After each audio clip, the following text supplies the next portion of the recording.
Welcome to our newest episode of It's Gonna Be Okay. My next guest today, I have Elias Zepeda. He is a comedian and has a very extraordinary story to share with us today. I met him through stand-up, obviously. He's a stand-up comedian. And through roast battling. I do a lot of roast battling. We both do a lot of roast battling. Elias, you kick a lot of ass. I've seen you kick a lot of, and I've seen your ass get kicked too. So yeah.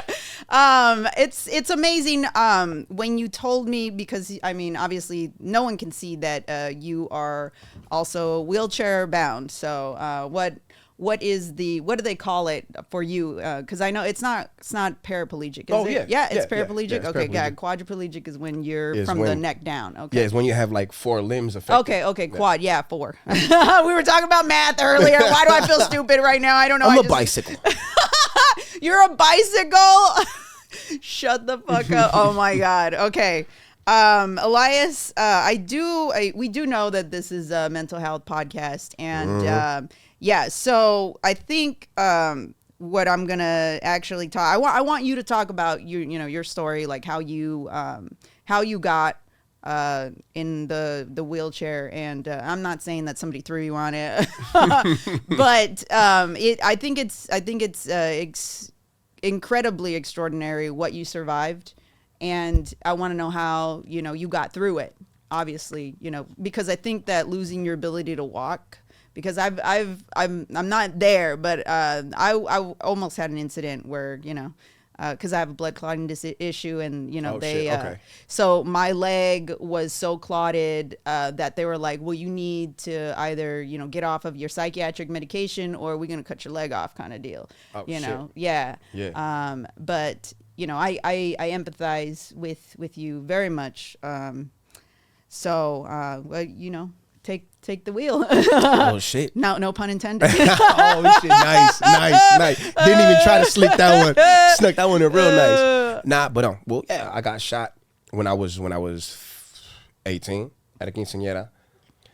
I was gangbanging. I was on the street. You were. Yeah. Okay, so you were gangbanging before you went to this quinceañera, obviously. Oh yeah. Okay. I had built up a reputation that made them so have that much animosity. So you were gangbang. You were in a gang essentially. Mm-hmm. You can't disclose that what gang. I mean, I can because I'm doing what I'm doing now. I'm out the way. Okay. Nah, I used to be affiliated with 18th Street. Oh shit. Okay. Yeah. I don't know what that means, but I every time somebody attaches like a number to something, I'm like, fuck. All right, I'm gonna take it serious. Yeah, that's not a name, it's a number. Yeah. It's not like an avenue or like a boulevard. That's a fucking digit, bitch. Yeah, yeah, exactly. Like MS-13, I was like, holy fuck, dude. 2 letters and 2 numbers? Exactly. Bitch, you're tripping. Yeah.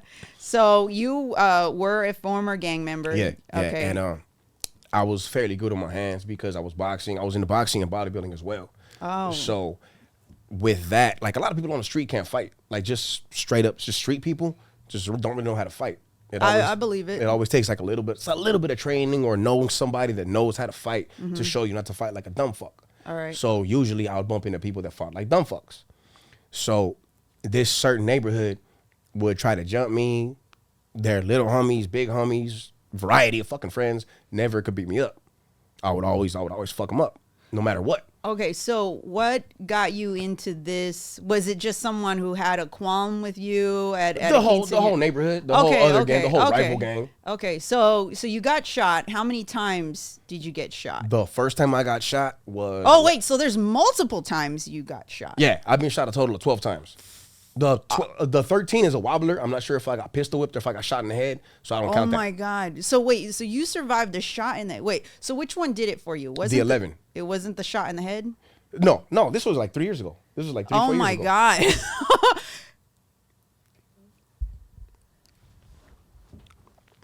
want to make sure you're speaking into it. Oh, okay, cool. Got it. Oh, okay. All right, straight. Gotcha. Sorry, no. I didn't want to get too much bass. Fine. No, we'll include that. That's an expert. That's an expert right there helping us out with sound. Yes. So getting back to this, you were shot a total of 12 times. 12 times. The other one, I'm not too sure, so I don't count it. Okay, so you. That's why I got a plate in my head. I got a titanium plate in my head. Oh my fucking God. Wi-Fi all day, bitch. Was this after? Wait, hold on. Was this after you ended up in the wheelchair? You got a plate? First came the 11. Then, I got shot in 2005. Okay. That was the 11. 2009 happened my head trauma in Compton. Oh my God. So like I said, I don't know if I got pistol whipped or if I got shot in the head. Because like as I saw the gun coming out towards my head, I kind of looked up and I was like, man, fuck you. And I turned my head. And you. So maybe the turn of my head. Yeah. I heard a crack, a flash. So that might have been my skull cracking. So he shot you while you were in a wheelchair? Yeah, on the floor with my chair all apart. Because there was like a chase. Kind of shit. I mean, there's no soft spots in the hood. Yeah, I get that. Especially if you're a motherfucker like me on the floor talking shit. I would have shot me. Yeah. I would have shot me. I get that. So is that why did you become a comedian after the shot in the head? Well, nah. Technically I became a comedian after the shot in my ankle. Okay. Wow. But I've always been stupid. I believe it. Like I've never been afraid to be a fool. Like, Okay. I was never one of those street guys to be like, yeah. hey, homie, Yeah. you're being too funny, dog. Kick back. I'm a dumb fuck. Okay. I'm an idiot. I needed a handicap placard right before I got shot. For real. You needed I thought that you would have become a comedian after the shot in the head because, the brain damage is clearly there. We're not, but that's not what I'm really here. Okay, so rehabilitating, clearly you said that you were still talking shit, but when you lost your ability to walk, how did that have an effect on you mentally? I mean, that shit was crazy. It was fuck. I don't even know if humbling is the proper statement because it went way beyond that. Because you went from a man that was amazing on his feet with his hands. I was boxing, like I said. When I got shot, I was about 180 pounds, straight fucking veins and muscles. Wow. So that was bodybuilding. So it was like, fuck. Like from that to now not being able to was a fucking shock. Like it was a damn. I don't even think they got an English word for that shit so far. Yeah. But it was a very earth-shaking moment, earth-shattering moment. Did you ever like contemplate taking your own life or Okay, look, I did it. I did, but in a sneaky way. Okay. I didn't think about taking my own life. I thought about putting myself in the position. In danger, yeah. So that's secondhand suicide. So that's how the plate in the head Yeah, came about, secondhand where you were suicide. like, I don't fucking give a shit. But honestly, I've been doing that since before I got shot, though. Oh. Like when I was on the street, I was always fucked up in the head. So like it'll be situations to like where my boys, we're walking down the street and we'll see an alley and see 10 motherfuckers that we know it's gonna be drama. And my boys will be like, go this way. And I'm like, yeah, I'll see y'all later. Yeah. I'm going down the fucking alley. Yeah. So it was almost as if like you purposefully would put yourself in dangerous situations because you didn't care about your own life. That as well as a mixture of my fucking ego. Right. Like it came to a certain point where I swore like I'm not gonna die. Wow. Like I've been shot at more times than I can fucking count. Like close calls too. Like bing, I missed my fucking head. Like my ear felt the wind. Wow. And pick up a beer and just keep on drinking. Oh my goodness. Like it wouldn't faze me no more. Like I can't tell you how many times I've been shot at. Period at all. Nowhere near an estimation. Yeah. Do you still feel like that certain level of invincibility even right now? Fuck no. Hell no. Fuck no.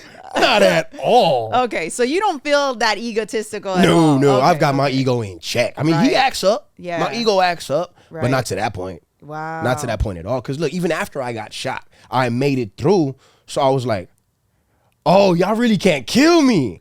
Like, you can hit me. Okay, ouch, it hurts. But y'all can't kill me, though. Yeah. So I doubled down when I got shot.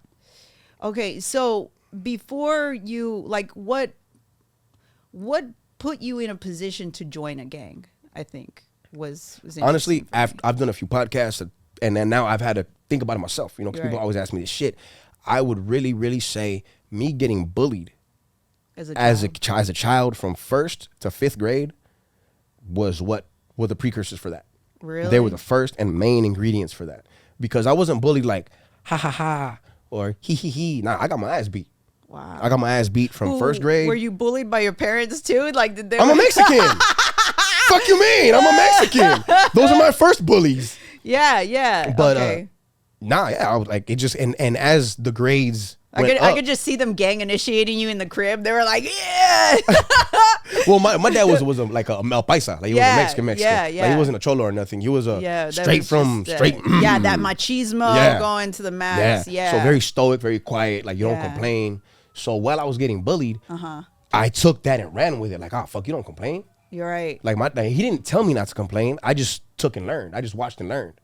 So this man's strong. He comes back with cuts and fucking bruises from being a construction worker. Fucking cinder blocks fell on him, and he ain't complaining. He's asking my mom how her day was. Was it because he's Mexican and they didn't have workers' compensation, or? I mean, it could be, but like he raised himself damn near, and his cousins and his sisters. So, fuck, am I gonna complain for? It ain't gonna help. Yeah. You know, Yeah. that's one of the reasons why I have no reason to complain today. Yeah. Like when somebody's like, I can't complain, I fucking tell them it wouldn't help anyway, dick. You have that certain level of stoicism to yourself. I could tell you have that very stern personality, but you're very outgoing and charismatic, which I appreciate very much. Thank you.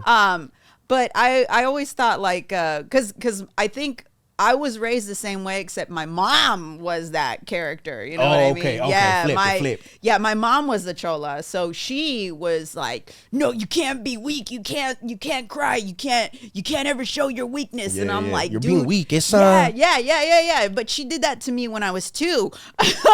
She's like, "You're being weak. You can't be crying." You're like, 730 days out the fucking womb. Yeah. Oh my God, there you go. The math again. Shit. The math. Dope dealer math. The math is adding up. That's perfect. I love that. But yeah, my mom raised me with a lot of toxic male Mexican machismo okay. She was a feminist. She believed in that. Yeah. She was like, I need you to be a strong, independent woman. And I'm like, Mom, you can't even put in your own gas. Why are you telling me that shit? But I think it's funny, too, that you were kind of raised in the same way, except I left the hood. Yeah. I left the hood. I don't know. I think that it was for that same reason, too, because my mom has, like, tattoos on her as well, and she was like, I don't want my kids going down this path. I don't want them to end up where I ended up. And when I found out the reason why she even got pregnant, because she always like says that I'm a miracle baby, and it's because she missed her birth control pill. And I'm like, I'm not an accident. I'm not a miracle baby, Mom. You just didn't know how to read. Yeah, you was probably just too faded. Yeah, exactly. And take it? Yeah. Charlie, fuck it. Exactly. Yeah. Not up in it, eh? Yeah, and then my dad, he was the responsible one, so he was the one who always allowed us to cry. So was your mom that was mom's. Person? That was your mom. Yeah, my mom's she came over here at 2, but she was straight up Americanized. Like, talked perfect, articulated perfectly. And she's the reason why I speak how I speak. Yeah. But what I was gonna say was, I find it interesting that you joined a gang, but you still, because a lot of people always say, oh, people join gangs because they don't have family. Or that's not me. I'm not your typical. Okay, exactly. Dad was there. So your parents were there. There wasn't anyone missing in your family where you felt like, oh, I need to be validated. I need to be accepted. Nah. Okay. All it was, with the bullying came. Okay, when the bullying came, that's when I started walking to school, walking to elementary school by myself. And while I would walk on the street, I started noticing the street. I started noticing graffiti. I started seeing gangbangers. This is new shit to me. These are new animals to me. But I'm noticing that people cross the street when they see these folks. Nobody wants to talk to them. Everybody's always scared of them. Stay away from them. Leave them alone. No te juntas con ellos. You know what I mean? So when I saw that, I was like, I want that. You wanted that. I want that. Leave me alone. You were attracted to that power. Yeah, so I was like, nobody bugs them. Right. Cool. We found it. Oh. I know what I want to be when I grow up. Wow. So and it was mostly because you got beat up as a kid? It was because I was victimized. Wow. And they didn't look like they were getting victimized whatsoever. Well, because they carried guns and they were getting shot. But little do I know that gangbangers are victimized all the time. Yeah. I mean, hello? Yeah, by the police, yeah. Nope. That ain't police. No, by themselves. That's gangsters. Yeah, by themselves. Yeah. So with that became me being a wannabe. I found the size 50 pants, Cortez. I would sneak my dad's little razor every time I couldn't shave my head. I'll get my ass beat. But I started using shirts that my mom was like, don't wear that. Like, I don't like the way that looks, you know? So I started going with that route. And in that route itself comes consequences from being a wannabe. Because not everybody knows you're a wannabe. Yeah. Some people think you affiliated. So they're going to treat me as such. So here come the fights. Here come mistaking me for being a gang member from different gangs, from racial gangs. So now I'm getting in fights with black people. Right. A lot who think they want to who want to fight me because they think I'm from a racist gang. Yeah. So already now this wannabe is fighting. Now this wannabe is developing anger and animosity, and I'm learning to use my hands. You know? So this Right. wannabe is turning into a real motherfucker. Yeah. These streets wasn't for me. They weren't for me at all. I was a nice ass kid. But you made yourself into that. You formed it. Man, I had to. So that's what you were talking about, ego. Yeah. After and like, do you think that was a response, that ego was a response, obviously, to the fear that you had from when you were, growing up? it was a defense mechanism. Yeah. It was a defense mechanism. Like, because now I can fight. Yeah. Now I realize, oh shit, I'm kind of good with my hands. I'm working out now, so now I got size on me. Now people are running from me, and I'm beating people up. You're jumping me now. Like, I'm getting come at by like 2 people, and I'm coming out on top. Yeah. So my ego is through the roof. My dick is hanging low. You feel me? And it's cold as fuck outside, and it's hitting my ankle type shit. Oh my God. So with that, it was just a fucking, pretty much it was a snowball. Like, I was a nice little snowflake on the top of the mountain. Yeah. You rolled that bitch down, and now what? Now I'm an avalanche. Yeah. I'm a Mostly fucking that's avalanche. fueled by your own anger and your fear. My own momentum. Yeah. My own chaos, my own fucking pain, my own anger, my own Yeah. ego. That's what's fueling my avalanche. So I have a question. I know, like, it's kind of weird to ask this, because clearly I'm not saying that you regret anything, but if you could, would you change anything, or at least you see someone going down that same path, what would you say to them? Well, first, yeah, I wouldn't do this shit again. Yeah. I wouldn't. Fuck. There's too many motherfuckers that say, oh, I wouldn't give a fuck. I would do this shit all over again. I put my dad and my mom through too much fucking pain. Fuck me. Shoot me all over again. But to put them through that shit, to see my stoic ass, strong ass dad cry at the age of 18 when I've never seen him cry my whole life, and it's because of me, that shit broke my fucking heart.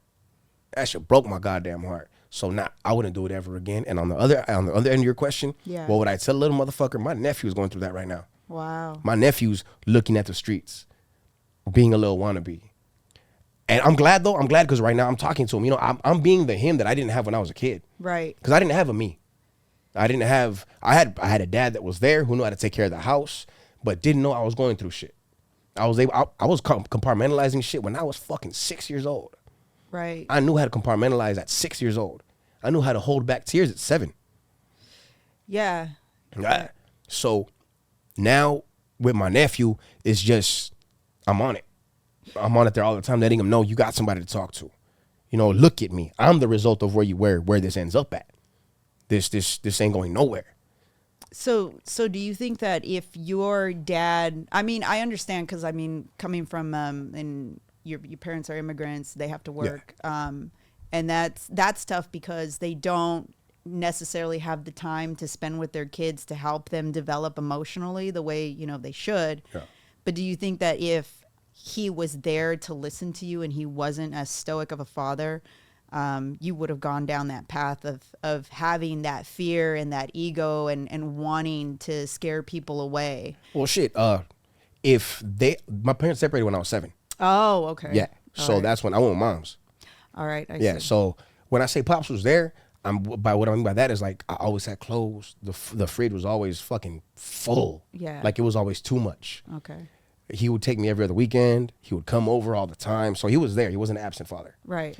But the working part, Yeah. that's where my mom was at. Okay. She would work all the time, go to college. She worked at a women's shelter. Wow. So I believe if they hadn't separated, Yeah. then I would have been a different man. Yeah. Who knows who I would have been, though? Yeah, really, I that's could have been a true. piece of shit still. Because I think that, I mean, knowing how dedicated you are, I think that there's, with a lot of people, just in general, a lot of their attention is focused kind of not necessarily on the wrong thing, but it's not focused in a way where, like, it's beneficial. Yeah. You know what I mean? It's focused more towards like, oh, well, I'm angry, so I'm going to do this, and I'm not allowed to be, you know. So I also think that because you're a man, you know, our society makes it allowable for you to respond in an angry way, you know, because we don't want to see men cry. We don't want to see. Men can be violent, women can cry. Right, But right. men can't cry, and women shouldn't be violent. Yeah. And that doesn't serve us in any way. Let a You know female what I mean? punch a bag. Let a guy cry into a pillow.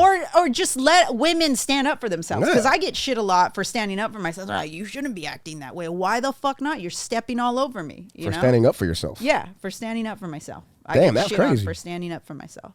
Oh, that's little dick. Yeah. That's all that is. Well, sometimes it's not men, it's women. It's women doing Oh, that's that to even me. worse. That's self-hatred. Yeah. They don't like themselves, and they don't like the fact that they can't do what you're doing. Right, I guess. I don't know. Nah, that's like 9 times out of 10 is probably what it is, because you're doing something they're not capable as a human being. Like, I can't fucking do that. You know what?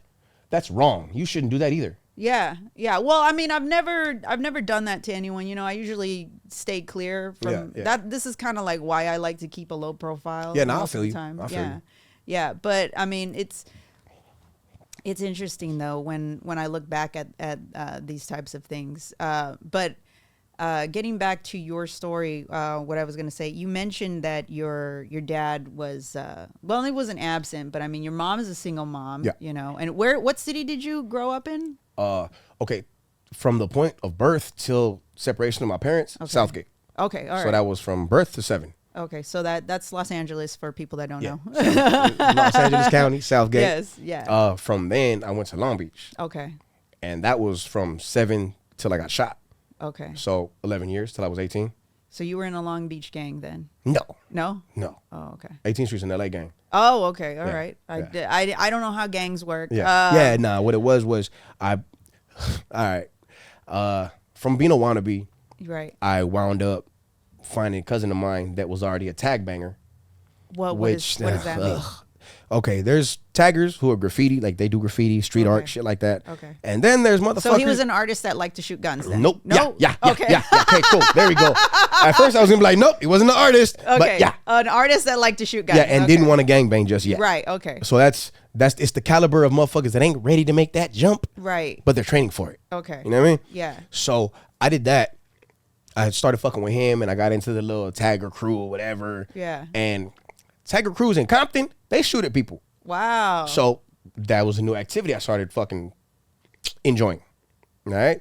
And it just came to when I was living in Long Beach. Now I'm kind of starting beefs with people in Long Beach. Right. And my guys are like, hey, what the fuck, dick? Like, we're from Compton. You can't be doing that shit. Like, you over here starting beef with gangs. You physically can't be crossing boundaries. Yeah, like, you over here doing the most. So when it came to that, it was like, oh, I'm doing the most, huh? I got to find something better to do then. So you level up. Yeah, that's what the plan was. Okay. So me and my boys went to a club one time, a 18 and under club at the time, like back in the day. I met some female. We chilled. And I met her cousin, whose boyfriend wound up being from my neighborhood now today. He was from 18th Street at the time. So we met, we hung out, we chilled, me and him clicked. And one time that we were at the house, their parents came home. So they had to shove us in the closet, left us food, a pizza. We were stuck in the closet for a couple hours. And we got to talking. I saw a couple tattoos, and I was like, hey, what's that? He was like, oh, it's 18th Street. And I was asking, Long Beach shit? Or like, it's like on the news, 18th Street. He was like, nah, motherfucker, like LA. And I was like, oh, shit. Okay. So he starts asking me how I'm making money. At the time, I'm not. You know, I'm fucking 16, 15. Yeah. So it's like, I'm not hustling right now. Yeah. And he's like, okay, cool. What's up?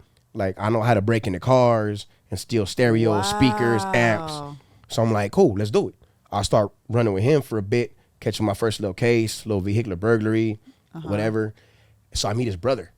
His brother is the actual fucking non-thieving ass gangbanger. Boxer, fucking skinny, small, but biggest heart ever. You know, biggest heart I've ever met. So I saw him and it's like, oh, got you. Cool. Hanging out with them.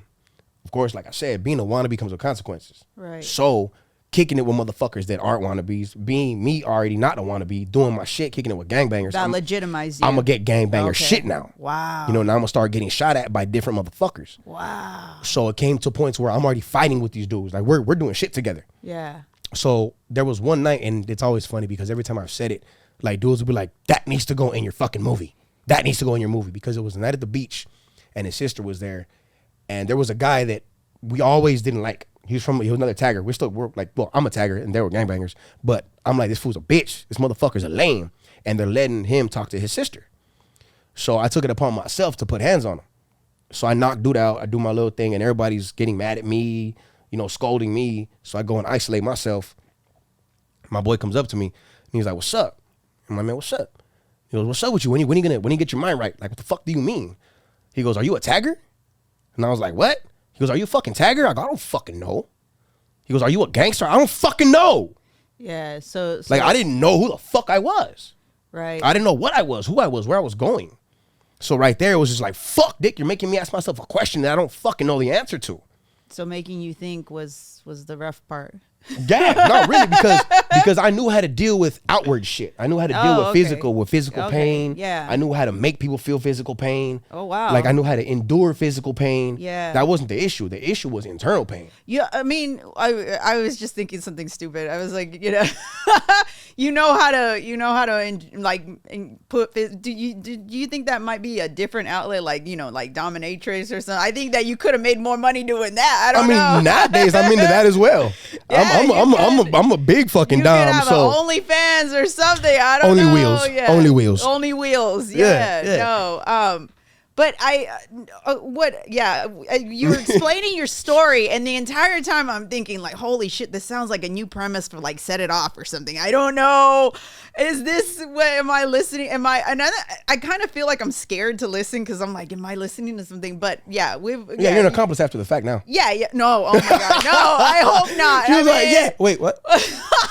Delete the footage.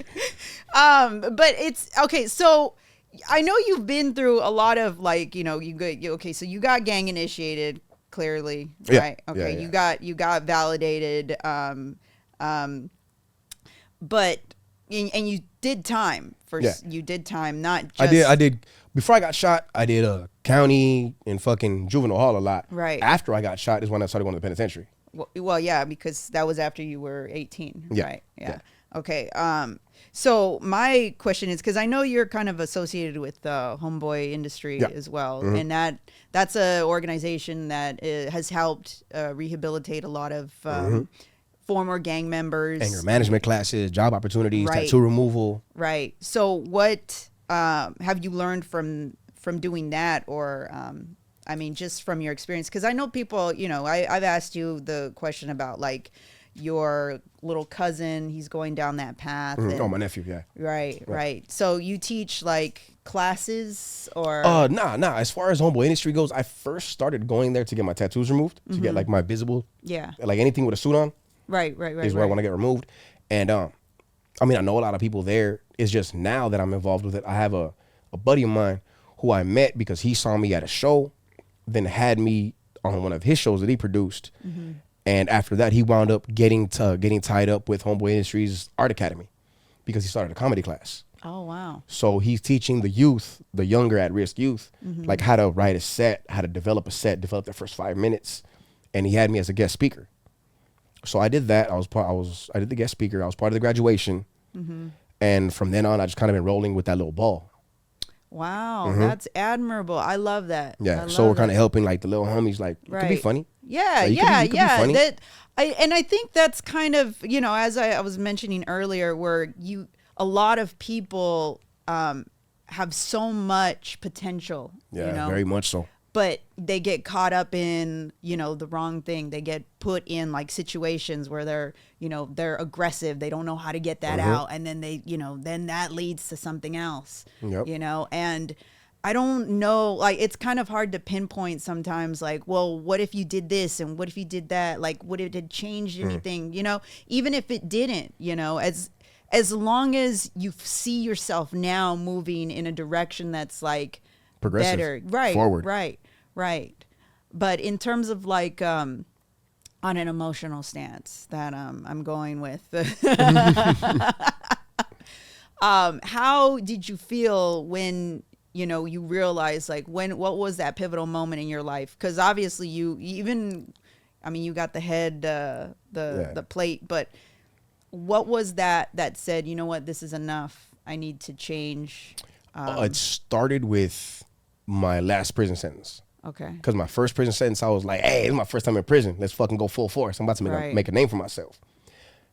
I saw enough in that one to maybe kind of be like, And in my second stint, it was like, oh, fuck. Like, all right, I see this, what the fuck it is. Yeah. Because now people that are looked up to out here are sitting there passed out in the back of the cell with a heroin needle in their arm, like dick out. Like I've seen OGs inject heroin into their dick veins. Oh my gosh. I've seen an OG have another homie choke him to make his vein pop out because all of his other veins are collapsed. Yeah. You know what I'm saying? Yeah. And this is who we look up to. These are the big homies. Oh my God. As well, these are our older cats, you know? Yeah. So it's like, the fuck? Like, all right, I see it. Then you kind of see true colors. Right. You see that it's a dead end. Yeah. Right. Yeah, very much so. So after that, after I paroled, I met my ex-wife. So I was with her for a bit, and I had to make decisions because when I first met her, my dad just passed away not too long ago. So I'm drinking heavily from the morning. I'm sipping. So that I had to get it in check because she was a good woman, you know? Yeah. So I had to get it in check and shit. And fucking that was one decision that I had to check. Me not drinking as much made it so I didn't make stupid decisions as much. Yeah, that's important. You know? Yeah. I couldn't get pumped up as much. You know, when you're drunk, somebody tells you, hey, fucking let's go. Well, fucking let's go. Oh yeah, yeah. You know? Your emotions flow like Exactly. the alcohol. Yeah. So that was like a first step. And then I just started kind of like distancing a little bit. Yeah. Kind of like not going around as much. I don't really give a fuck about meeting new faces no more. Because mostly I'll get shot. I ain't trying to catch feelings for you as a man. Like, you're a good dude. And there you go. You fucking got your brains blown out. Yeah. Wow. I'm cool. Keep it 6 feet. Keep it COVID, bitch. Yeah. Yeah. So that was just its own. And I guess I would say the last fucking straw would be me getting shot. Yeah. This fucking last time. And that was in your ankle. Yeah. That was in 2019. Wow. So that was fairly recent. Mm-hmm. I was supposed to do an open mic my first open mic the very next day. Oh my goodness. Yeah. So that was on that was on hold. So this marked the anniversary of you starting comedy then? Pretty much. Yeah. Like my decision too. Yeah. Yeah. Because when I got shot, It was like an eye opener then. yeah, because the day of when I woke up, like in the morning, I had a fucking weird feeling. Yeah. Like I had that fucking intuition was in full effect.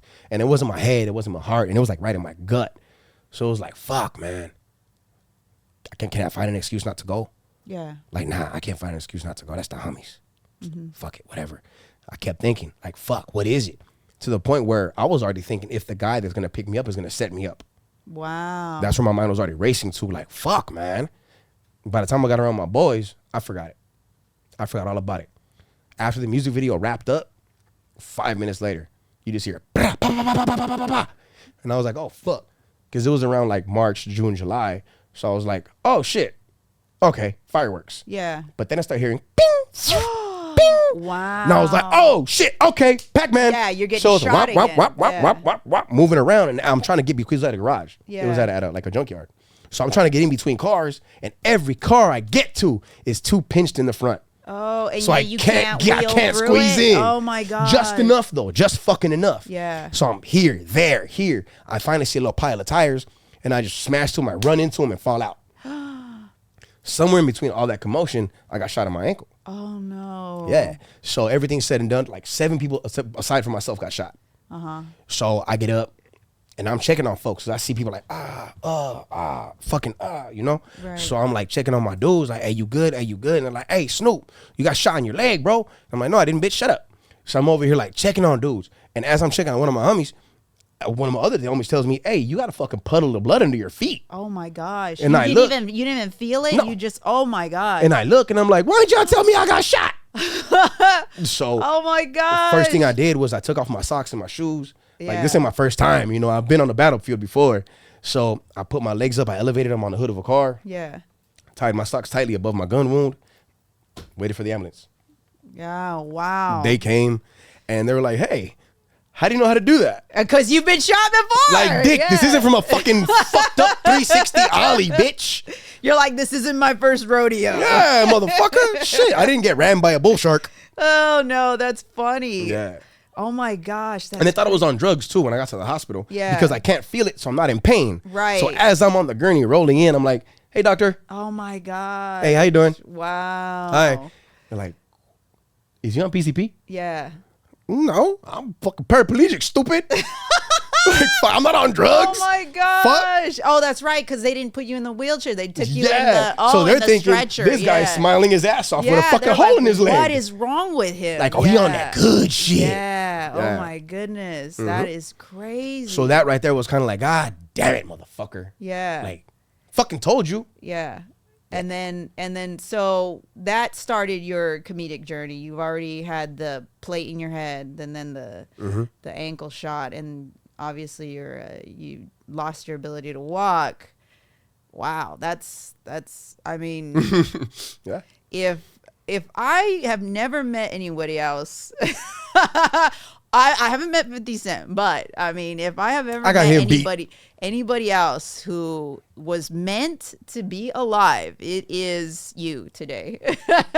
Appreciate the fuck out of that. It is you today. My goodness. Look, my dad told me some shit though. He told me that because I died 5 times, right? When Right. in my little endeavor.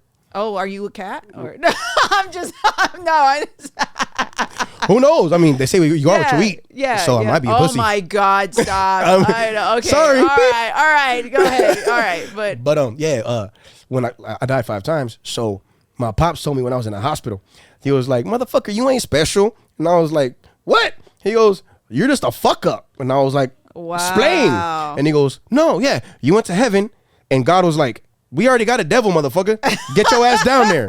And I went to hell, and Satan was like, "Bitch, you ain't taking my job. Get your ass back up there." So that's why I survived. When he says 5 times, what do they mean? Like they resuscitated Yeah, you 5 like, times? boo. Oh, you flatlined 5 Yeah. times. That's interesting because Yeah. I don't know. I always think it's so funny with that number 5. 5 in particular. 2 in the ambulance on my way to the hospital. Yeah. And then 3 in individual surgeries. Oh my gosh. Yeah. Because I've had 5 5150s. Yeah. Nice. Yeah. And one of them, they had to resuscitate me from. Okay, then what's a fucking 5150? What is that? Oh, Because 51. in jail, 5150 just means You get a bigger jail cell. No, No. you get moved to a different hospital. it means you get bigger pills. That's funny. I like that. So on the street, On this, okay, a 5150 is now I'm giving you my math code. Yeah, come on. Okay, a 5150 5 times. A 5150 is a code. It's a police code that they use to indicate that you are either a danger to yourself or to others. Okay. And they usually take you, and they don't arrest you because it's not a crime. Okay. But you have to show signs that you're feeling suicidal, or that, and they take you. So it's a mandatory 3-day hold where they take you for a psychiatric evaluation. Oh shit. Yeah. So would that be what they would call on a suicide call? Yes, that or attempting to commit suicide, or like suicide, or like maybe homicidal. That would all be suicide, 5150. homicide. That would all be 5150. Okay. Yes. Okay. Yeah. Nice. You just taught me some shit. Yeah. I mean, right. you're like, next time I'm no, do not. That's not what it means in Yeah. prison. It means out here different, dick. Yeah, no, that's what. Yeah, 5150. Essentially, what they're doing in prison is they're giving them psychiatric medication on top of it. Yeah. Okay. Yeah. So Okay. that's where the more pills comes from. Yeah. The funny thing is that I actually I met someone my last time that I was hospitalized. I met Those are someone. the best friends, huh? In prison, in therapy, in rehab. Best fucking friends ever. Road dogs. Okay, so this is what I thought was funny. The last person that I spoke to while I was on my mandatory hold, he was actually someone that was in prison, and they put him in the psychiatric ward with us. Oh. But Why? I didn't ask. Oh, okay. Because he was Alright. he was already afraid to talk to me. Okay, And I'm gonna explain why. I asked him, "What do those teardrops on your face mean? Can you explain to me?" Because he's probably going to give me the same answer. But tell me what the teardrops in this day and age, they don't really mean shit Okay. anymore. They used to mean Yeah. either years you've done or people you've killed. Okay, so that's the answer he gave me. And He then said- even then, the definition is ambiguous when you get to different states. Okay, yeah. So what he told me is he's all like, "I've done time and I've killed people." Yeah. And then I looked at him And I said, really? And then I said, so why are you not talking to anybody? You're scared or what? And then he was like, I don't fuck with y'all. That's what he said. I don't fuck with y'all people here in the psychiatric ward because you guys aren't afraid of being left alone.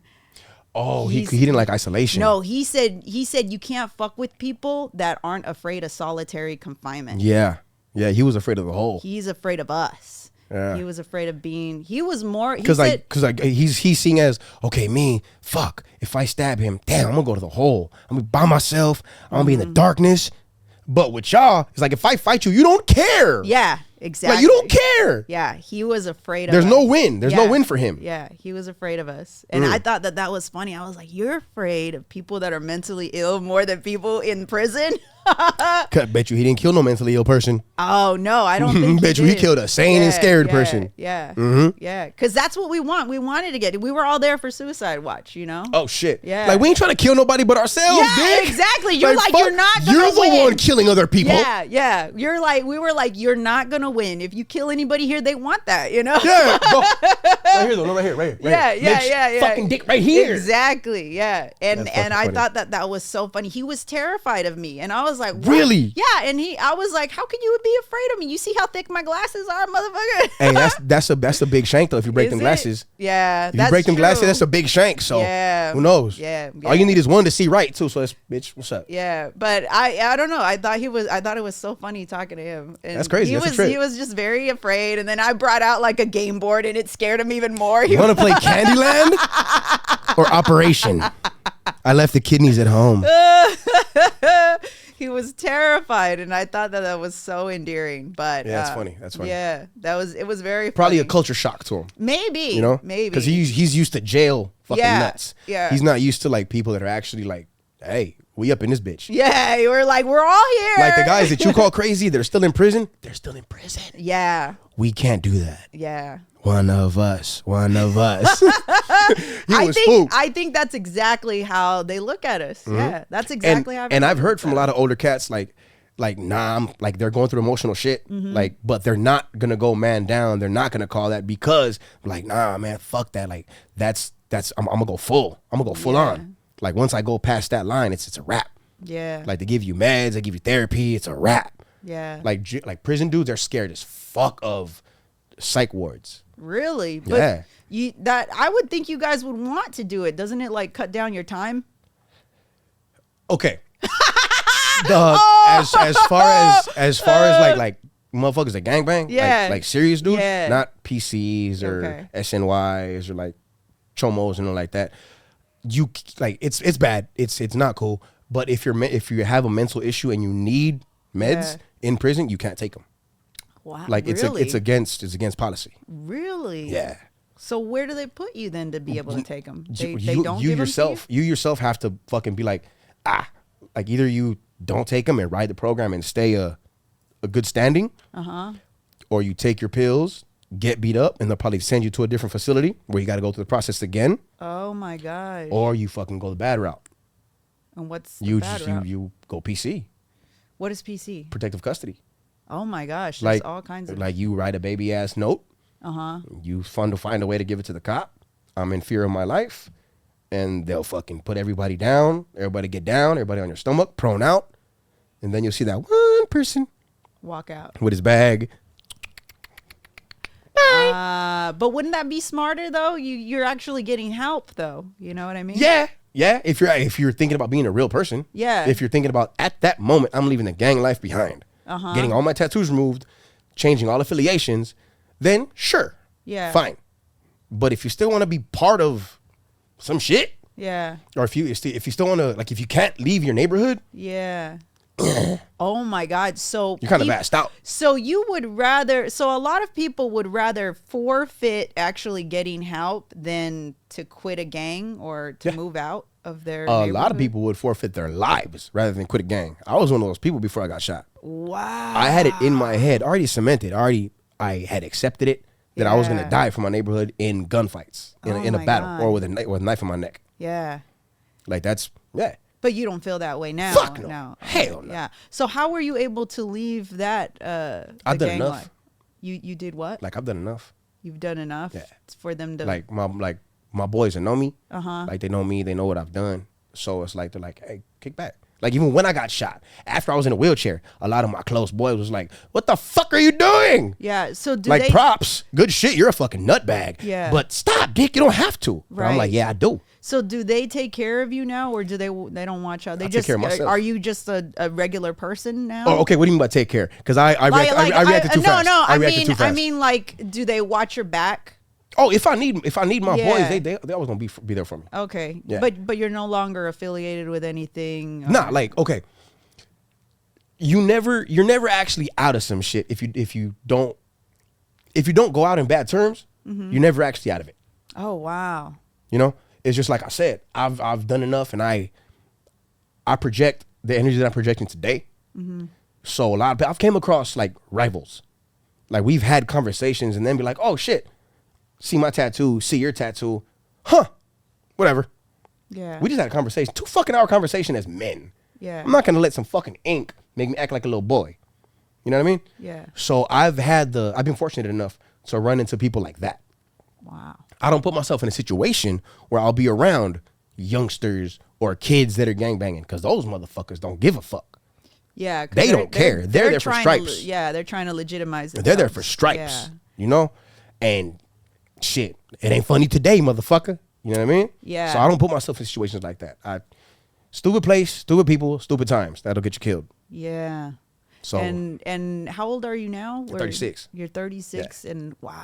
So it's been some time since you. it's been work. It's been work. Yeah. It's been work because there's been times when it's like, God damn, like I almost have like hood Tourette's.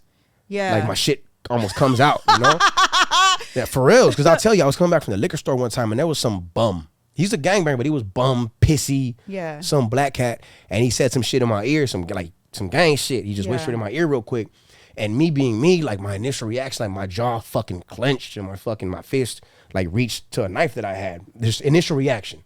Yeah, from trauma. But yeah, then it's like, hold on, wait a minute, smell, Yeah. look, Yeah. like he has holes in his shorts.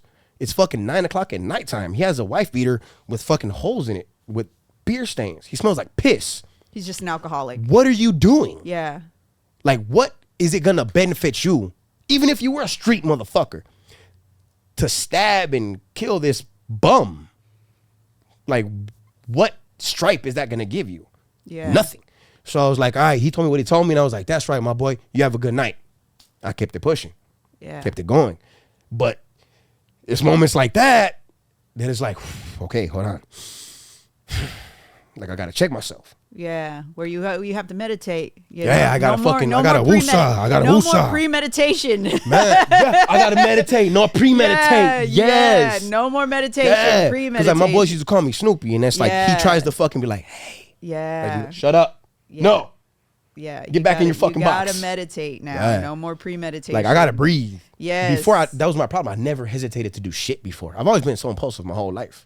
Yeah, you're I've been very impulsive reactive. as fuck. Well, I mean, you know me, so you can probably imagine how very impulsive I reactive, fucking am. Very reactive. Yeah, but I understand why. I understand. You've conditioned yourself. It's a trauma response. It's all that. Pretty much this personality that y'all love is a trauma response. Yeah, yeah, it is. It is. I can tell because I've had family members that are gang members too, and I mean they're not alive anymore, obviously, unfortunately, because it took the best of them.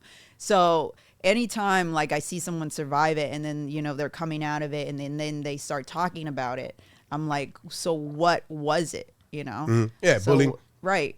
So bullying and then a little bit of my mom's drug use. Okay. Because she had a little drug problem as a kid, so I had to man up a little bit and fucking do certain things. So you had to raise yourself then? No. Not that. Not in that way. No, not that much. Okay. But there was just certain situations I was in where I shouldn't have been in. Right. Like up at 3 a.m, going to drive to get dope. Oh my gosh. We stopped by Denny's though. You know what I'm saying?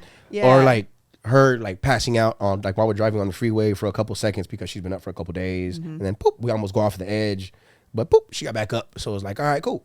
Wow. Just little things. Little things like that. Little things that you don't. Those make for the childhood memories. You're like, Christmases were different. We had a different kind of snow. Yeah. No, oh my gosh, Elias, that was an amazing story. Thank you for sharing. Thanks for having me. I look forward to seeing you do more. I think this is what I always think, because you do a lot of roast battles. I think that you've channeled kind of like that ego that you used to have, but in a more productive way. You know, you're not necessarily like shooting bullets, but like you're doing it on stage. Yep. You're definitely shooting shots on stage. I get to hurt.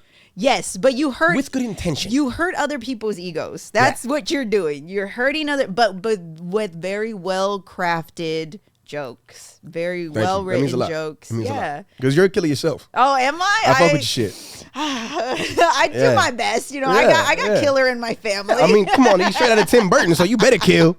Shit. We need a first Latina in Tim Burton. That's, right here. No, this one right here. No, I hate Tim Burton. She already had. I do. This is over. I'm done. No.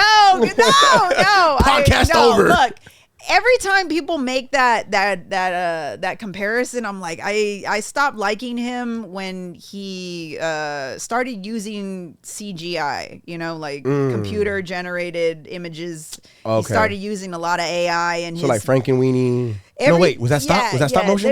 I just think that all the computer generated crap just ruined a lot of the well craftedness that he used to have. How do you feel about Nightmare Before Christmas? I got That's over enough. It. That's enough right there. That answered my question right there completely. I love that shit. You do? Oh my God, I cannot. See All like right, that? okay, I see zero. I see zero. We got it on here. I would not have taken you for somebody that enjoys musicals. You know what though? There's a fucked up reason behind it. There's a fucked up reason why I like Nightmare Before Christmas. Is it because of West Side Story? Or? Nah, because I'm Jack. Okay. Because I'm Jack. Like, all right.